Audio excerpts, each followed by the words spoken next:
ನಾವು ಕಾಯಕಶೀಲಾಗಿರ್ಬೇಕು, ಸತ್ಯಶುದ್ಧ ಕಾಯಕವನ್ನು ಮಾಡ್ತಾ ಇರಬೇಕು.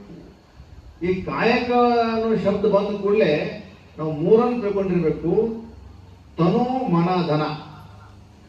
ಕಾಯಕವನ್ನು ಮಾಡತಕ್ಕಂಥವ್ರು ತನು ವಂಚನೆ ಆಗಬಾರ್ದು, ಮನವಂಚನೆ ಆಗಬಾರ್ದು, ಧನವಂಚನೆ ಆಗಬಾರ್ದು.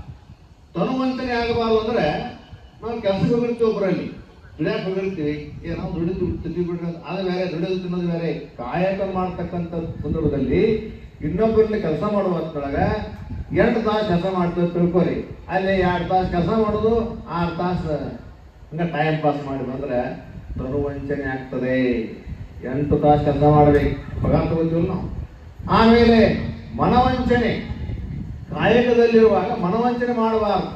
ಮನವಂಚನೆ ಅಂತಂದ್ರೇನು? ಆ ಕೆಲಸ ಮಾಡೋದಲ್ಲಿ ನಮ್ಮ ಮನಸ್ಸು ಪೂರ್ತಿ ಅದಕ್ಕೆ ಮಗ್ನ ಆಗಿರ್ಬೇಕು. ಎಲ್ಲೇ ಮನಸ್ಸು